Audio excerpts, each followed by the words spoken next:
Hello good evening welcome to അഡ 24/7 Malayalam YouTube channel. അപ്പോൾ ഇന്നത്തെ സെഷൻ നമ്മുടെ നബാർഡ് ഓഫീസ് അറ്റൻഡൻ്റ് പരീക്ഷ നവംബർ 21 സ്റ്റാർട്ട് ചെയ്യാണ്. മോർണിംഗ് 8 AM റിപ്പോർട്ടിംഗ് വരുന്നവരുണ്ടല്ലേ. അപ്പം മോർണിംഗ് തൊട്ടേ നമുക്ക് ഷിഫ്റ്റും കാര്യങ്ങളൊക്കെ സ്റ്റാർട്ട് ചെയ്യുന്നുണ്ട്.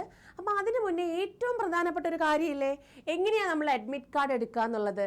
അപ്പോൾ അഡ്മിറ്റ് കാർഡ് എടുക്കേണ്ട ഡേറ്റ് നമുക്ക് നവംബർ 12 സ്റ്റാർട്ട് ചെയ്തിട്ടുണ്ടായിരുന്നു. അപ്പോൾ എങ്ങനെയാണ് അഡ്മിറ്റ് കാർഡ് എടുക്കേണ്ടതെന്ന് നോക്കാം. ഇപ്പോഴും പലരിലും പല ഡൗട്ട്സ് കാര്യങ്ങളൊക്കെ വരുന്ന കാര്യമാണ് ഈ പറയുന്ന അഡ്മിറ്റ് കാർഡ് എങ്ങനെ നമുക്ക് ഡൗൺലോഡ് ചെയ്യാം എന്നുള്ളത്. അപ്പോൾ അഡ്മിറ്റ് കാർഡ് എടുക്കേണ്ട ലിങ്ക് താഴെ നമ്മുടെ ചാറ്റ് ബോക്സിൽ അല്ലെങ്കിൽ ഡിസ്ക്രിപ്ഷൻ ബോക്സിൽ അഡ്മിറ്റ് കാർഡ് എടുക്കേണ്ട ലിങ്ക് ഞാൻ അതിനകത്ത് പേസ്റ്റ് ചെയ്തേക്കാം. നിങ്ങളത് ജസ്റ്റ് ക്ലിക്ക് ചെയ്താൽ മതി. ഡയറക്റ്റ് നമ്മുടെ അഡ്മിറ്റ് കാർഡ് എടുക്കേണ്ട ആ ലിങ്കിലേക്കാണ്, ആ ഒരു പേജിലേക്കാണ് പോകുന്നത് കേട്ടോ. അപ്പോൾ നമുക്ക് എന്തായാലും സ്റ്റാർട്ട് ചെയ്യാം.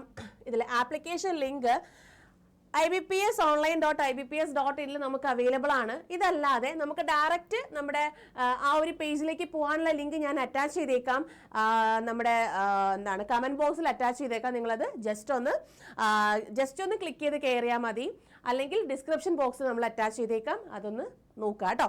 അതിൽ ക്ലിക്ക് ചെയ്ത് ജസ്റ്റ് ഒന്ന് കയറിയാൽ മതി. അതെല്ലാം നിങ്ങൾക്ക് IBPS.IBPS.in വേണമെങ്കിൽ നിങ്ങൾക്ക് കയറി അഡ്മിറ്റ് കാർഡ് എടുക്കാവുന്നതാണ്.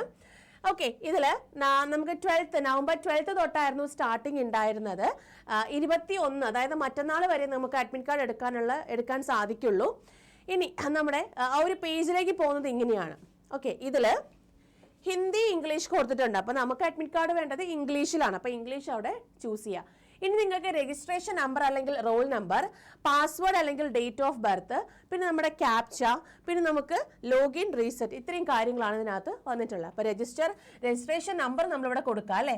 രജിസ്ട്രേഷൻ നമ്പർ അവിടെ കൊടുക്കുക. നമ്മുടെ ഫോണിൽ ആപ്ലിക്കേഷൻ കൊടുക്കുന്ന സമയത്തൊരു ഒരു മെസ്സേജ് വന്ന് കാണും. നിങ്ങൾ ചെക്ക് ചെയ്ത് നോക്കിയാൽ മതി. രജിസ്ട്രേഷൻ നമ്പറും പാസ്വേഡും കൂടി ചേർത്തിട്ടുള്ള ഒരു മെസ്സേജ് വന്നിട്ടുണ്ടാവും. അതിനകത്ത് ആ രജിസ്ട്രേഷൻ നമ്പർ എന്ന് പറയുന്ന ഒരു കുറച്ച് നമ്പേഴ്സ്, ഏകദേശം എനിക്ക് തോന്നുന്നു ഒരു 12 ഡിജിറ്റോ 13 ഡിജിറ്റോ വരുന്ന നമ്പേഴ്സാണത്. അത് ഒന്ന് ജസ്റ്റ് ടൈപ്പ് ചെയ്ത് കൊടുക്കാം. അത് കഴിഞ്ഞിട്ട് ഡേറ്റ് ഓഫ് ബർത്ത് ചിലപ്പോൾ ചിലർക്ക് ചെയ്യുമ്പോഴേക്കും അത് ഓപ്പൺ ആയി വരില്ല. ഇൻവാലിഡ് ക്രെഡൻഷ്യൽസ് എന്നൊക്കെ എഴുതി കാണിക്കും.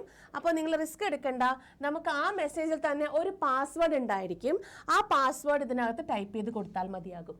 ഓക്കെ, അത് കഴിഞ്ഞതിന് ശേഷം ഈ കാണിച്ചിരിക്കുന്ന ഐറ്റം ഇല്ലേ, ഈ ഒരു ക്യാപ്ച, ഇതിവിടെ നമ്മൾ കറക്റ്റായിട്ട് തന്നെ ടൈപ്പ് ചെയ്ത് കൊടുക്കുക. അത് small letter, cap letter, numbers ആണെന്നൊക്കെ ചെക്ക് ചെയ്ത് നോക്കിയിട്ട് വേണം നമ്മൾ ടൈപ്പ് ചെയ്ത് കൊടുക്കാൻ. ടൈപ്പ് ചെയ്ത് കൊടുക്കുമ്പോൾ നമുക്ക് ടൈപ്പ് ചെയ്ത് കൊടുത്തതിന് ശേഷം പിന്നെ ലോഗിനിലേക്ക് പോവാം. ലോഗിൻ ചെയ്ത് കയറുന്ന ഒരു പേജ് എന്ന് പറയുന്നത് അതിനകത്ത് നമ്മുടെ പേരും ഒക്കെ ഉണ്ടാവും. എന്നിട്ടൊരു ഡിക്ലറേഷൻ ഉണ്ടായിരിക്കും. അതായത് ഞാൻ ഗ്രാജുവേറ്റ് അല്ല, ഞാൻ ഗ്രാജുവേഷൻ എനിക്കില്ല എന്നുള്ള രീതിക്ക് ഒരു ഡിക്ലറേഷൻ ഉണ്ടാകും. ആ ഡിക്ലറേഷൻ എസ് കൊടുത്താൽ മാത്രമേ നമ്മുടെ അഡ്മിറ്റ് കാർഡിലേക്ക് പോകത്തുള്ളൂ. ഓക്കെ, അപ്പൊ ഗ്രാജുവേറ്റഡ് ആണെന്നുണ്ട്, നിങ്ങൾ ജസ്റ്റ് ഒരു എക്സാം എഴുതാൻ വേണ്ടി നിങ്ങൾ ചെയ്തതാണെന്നുണ്ടെങ്കിൽ കുഴപ്പമില്ല. അത് എസ് കൊടുത്ത് നിങ്ങൾക്ക് ഡൗൺലോഡ് ചെയ്യാം. ഇനി അല്ല, നിങ്ങളുടെ ബാക്കി ഫൈനൽ സെലക്ഷനിലോട്ടൊക്കെ പോവാൻ താല്പര്യമുള്ള കുട്ടികളാണ്.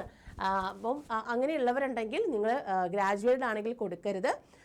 നമ്മൾ 10th ലെവൽ എക്സാം ആണ്. നിങ്ങൾക്ക് ജസ്റ്റ് ഒന്ന് എക്സാം എഴുതണമെന്നുണ്ടെങ്കിൽ എസ് കൊടുത്ത് നിങ്ങൾക്ക് എക്സാം എഴുതിക്കുള്ളൂ. അതൊന്നും പ്രശ്നമില്ല. നമുക്കൊരു ലെവൽ ഓഫ് എക്സാംസ് കാര്യങ്ങളൊക്കെ അറ്റൻഡ് ചെയ്യാം. എങ്ങനത്തെ ക്വസ്റ്റ്യൻസ് ആണ് വന്നിട്ടുള്ളത്, അങ്ങനത്തെ കാര്യങ്ങളൊക്കെ നമുക്ക് അറിയാമല്ലോ. ഓക്കെ, അപ്പോൾ അത് നിങ്ങൾക്ക് എസ് അല്ലെങ്കിൽ നോ കൊടുത്ത് നിങ്ങളത് പ്രൊസീഡ് ചെയ്യാം. പ്രൊസീഡ് ചെയ്യുമ്പോൾ നമുക്ക് വരുന്ന അഡ്മിറ്റ് കാർഡ് ഇതാണ്. കണ്ടോ, ഇതിൽ നമ്മുടെ റോൾ നമ്പർ, യൂസർ ID ഉണ്ടാവും, പാസ്വേഡ് ഉണ്ടാവും, കാറ്റഗറി ഏതാന്ന് വെച്ചാൽ ഉണ്ടാവും. അത് കഴിഞ്ഞിട്ട് നമ്മൾ ആപ്ലിക്കേഷനിൽ കൊടുത്ത നെയിം ആൻഡ് അഡ്രസ്സ് ഉണ്ടായിരിക്കും. രജിസ്ട്രേഷൻ നമ്പർ ഉണ്ടാവും, വെന്യൂ കോഡ് ഉണ്ടാവും, വെന്യൂ ഓഫ് എക്സാമിനേഷനും അവിടെ ഉണ്ടായിരിക്കും. ഇവിടെ ഡേറ്റ് ഓഫ് എക്സാമിനേഷനും റിപ്പോർട്ടിംഗ് ടൈമും അവിടെ ഉണ്ടായിരിക്കും. നമ്മൾ കൊടുത്ത ഫോട്ടോയും അതിനകത്ത് കാണിച്ചേക്കും. അപ്പോൾ തൊട്ടിപ്പുറത്ത് നമ്മുടെ recent passport size colour photograph നമുക്ക് ഒട്ടിക്കേണ്ടതുണ്ട്. അപ്പം നിങ്ങളുടെ കയ്യിലൊരു 2 or 3 ഫോട്ടോഗ്രാഫ്സ് നിങ്ങൾ എടുത്തു വെച്ചേക്കണം. ആ ഫോട്ടോഗ്രാഫിൽ ഒരെണ്ണം നമ്മളവിടെ പേസ്റ്റ് ചെയ്യണം. എന്നിട്ട് നമ്മുടെ സെൻറ്റർ പറയുമ്പം, അതായത് സൈൻ എക്രോസ് ആണ്, അത് എക്രോസ് ആയിട്ട് മുഖത്ത് വരാത്ത രീതിയിൽ നമ്മൾ എന്ത് ചെയ്യുക, സൈൻ ചെയ്തേക്കണം എന്നാണ്.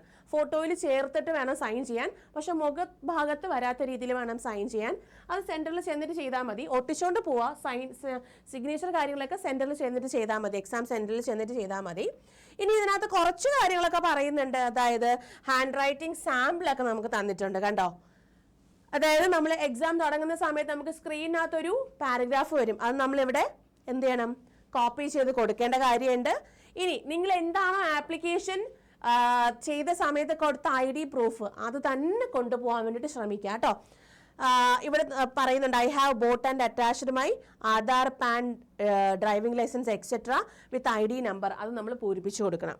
ഓക്കെ, അത് കഴിഞ്ഞിട്ട് I dash hereby declare that I am not graduate and am eligible to apply for the above post. If at later date is found that the information is incorrect, I will be disqualified from the selection process at any stage. പിന്നെ candidate signature, left thumb impression, invigilators signature, ഇത്രയും കാര്യങ്ങൾ കൊടുത്തിട്ടാണ് നമ്മുടെ admit card വരുന്നത്. ഇത് admit card കറക്റ്റായിട്ട് തന്നെ download ചെയ്യുക. ഒരുപാട് പേർക്ക് ഡൗട്ടുള്ളൊരു കാര്യമാണ് അഡ്മിറ്റ് കാർഡ് എങ്ങനെ ഡൗൺലോഡ് ചെയ്യും, എവിടുന്ന് ഡൗൺലോഡ് ചെയ്യും എന്നുള്ള കാര്യം. അപ്പോൾ ഡൗട്ട്സ് കാര്യങ്ങളൊക്കെ തീർന്നല്ലോ. ഇനി നിങ്ങൾ കറക്റ്റായിട്ട് തന്നെ അഡ്മിറ്റ് കാർഡ് ഡൗൺലോഡ് ചെയ്യുക. ഡൗൺലോഡ് ചെയ്ത് പ്രിൻ്റ് എടുത്ത് വെച്ചേക്കുക. 1-2 കോപ്പി കയ്യിലെടുത്ത് വെച്ചേക്കുക. കൂടെ നമ്മുടെ ഫോട്ടോഗ്രാഫ് ഒരു 2-3 ഫോട്ടോഗ്രാഫ്സ് കയ്യിലെടുത്തേക്കണം. ID പ്രൂഫ് നിങ്ങൾ ഏതാണോ ആപ്ലിക്കേഷൻ കൊടുത്ത സമയത്ത് നിങ്ങൾ വച്ചിട്ടുണ്ടായിരുന്ന ആ ID പ്രൂഫ് കൊണ്ടുപോവുക. അതിൻ്റെ ഒരു ഫോട്ടോ കോപ്പിയും കൂടെ കയ്യിലെടുത്തേക്കുക. ഇത്രയും കാര്യങ്ങളാണ് എക്സാമിനേഷൻ സെൻറ്ററിൽ വളരെ ആവശ്യമായിട്ടുള്ളത്. ഓക്കെ, ഇനി 10ാം തരം നബാർഡ് OA ആണ് നമ്മൾ മറ്റന്നാൾ എഴുതാൻ പോകുന്നത്. ഇനി അടുത്ത് വരാനിരിക്കുന്ന 10ാം തരം പരീക്ഷയാണ് റെയിൽവേ ഗ്രൂപ്പ് D. അതായത് 10th ക്വാളിഫിക്കേഷൻ ഉള്ളവർക്ക് അപ്ലൈ ചെയ്യാൻ, ധൈര്യമായിട്ട് അപ്ലൈ ചെയ്യാൻ പറ്റുന്നതാണ് റെയിൽവേ ഗ്രൂപ്പ് D. ഏകദേശം ഒരു ഡിസംബർ മാസങ്ങളിൽ നമുക്ക് ഈ ഒരു നോട്ടിഫിക്കേഷൻ പ്രതീക്ഷിക്കാവുന്നതാണ്. അപ്പോൾ ഇതിന് വേണ്ടിയിട്ട് അഡ 24/7 അതായത് നമ്മുടെ ബാച്ച് നമ്മൾ സ്റ്റാർട്ട് ചെയ്യാണ് നവംബർ 30th. പാസഞ്ചർ ബാച്ചാണ് കേട്ടോ. 200 അവേഴ്സിൻ്റെ online live class with record sessions available ആയിരിക്കും. 48 ബുക്കുകൾ അവൈലബിൾ ആണ്. 40 ടെസ്റ്റ് സീരീസുകൾ അവൈലബിൾ ആണ്. 2352 രൂപയാണ്. 340 യൂസ് ചെയ്ത് കഴിഞ്ഞാൽ 4 ഡിസ്കൗണ്ട് കിട്ടും. ഇനി എങ്ങനെയാണ് ഇത് എടുക്കേണ്ടത് ജസ്റ്റ് ഒന്ന് കാണിച്ചു തരാം. ഗൂഗിളിൽ അഡ 24/7 മലയാളത്തിൽ പോവാ. ഫസ്റ്റ് ലിങ്കിലേക്ക് പോവാ. കുറച്ച് താഴേക്കൊന്ന് സ്ക്രോൾ ചെയ്താൽ ദാ ഇവിടെ റെയിൽവേയുടെ ഗ്രൂപ്പ് D പാസഞ്ചർ ബാച്ച് കണ്ടോ, ഇതിലേക്ക് ക്ലിക്ക് ചെയ്യുക. ക്ലിക്ക് ചെയ്തിട്ട് ഇതിനകത്തുണ്ട് 200 അവേഴ്സിൻ്റെ ഓൺലൈൻ ലൈവ് ക്ലാസ് ആണ്. 40 ടെസ്റ്റ് സീരീസുകളുണ്ട്. 48 ബുക്കുകളുണ്ട്, കാര്യങ്ങളുണ്ട്. അപ്പോൾ ബൈ നൗ കൊടുക്കുക. കൊടുത്തിട്ട് Y340 അപ്ലൈ ചെയ്ത് കഴിഞ്ഞാൽ 1952 രൂപയ്ക്കാണ് ഇത്രയും കാര്യങ്ങൾ നിങ്ങൾക്ക് കിട്ടുന്നത്. ഓക്കെ, അതൊന്ന് ഓർത്തേക്കുക കേട്ടോ. ഇത് 12 months വാലിഡിറ്റിയിലുള്ളൊരു കോഴ്സാണ്. അതായത് 1 year വാലിഡിറ്റിയിൽ വരുന്ന കോഴ്സാണ്. ഇത്രയും പൈസയാണുള്ളത്. അതായത് വളരെ റീസണബിൾ റേറ്റ് ആണ്. കൂടാതെ 200 അവേഴ്സിൻ്റെ online live class with practice sessions ഒക്കെ അവൈലബിൾ ആണ്. കൂടെ തന്നെ നമുക്ക് എന്തും കൂടെ ഉണ്ട്, 40 ടെസ്റ്റ് സീരീസുകളും 48 ബുക്കുകളും കാര്യങ്ങളൊക്കെ കിട്ടുന്നില്ലേ. അപ്പോൾ മാക്സിമം നിങ്ങൾ ബാച്ചിലേക്ക് ജോയിൻ ചെയ്യുക. ഇനി എന്തെങ്കിലും ഡൗട്ട്സ് കാര്യങ്ങളുണ്ടെങ്കിൽ താഴെ കമൻറ്റ് സെക്ഷനിൽ പോസ്റ്റ് ചെയ്താൽ മതി. അപ്പോൾ അഡ്മിറ്റ് കാർഡ് എടുക്കുന്നത് എങ്ങനെയാണെന്ന് മനസ്സിലായല്ലോ. ഇനി ധൈര്യമായിട്ട് അഡ്മിറ്റ് കാർഡ് എടുത്തോളൂ. നന്നായിട്ട് തന്നെ പോയി പരീക്ഷ ചെയ്തിട്ട് വരൂ കേട്ടോ. All the best.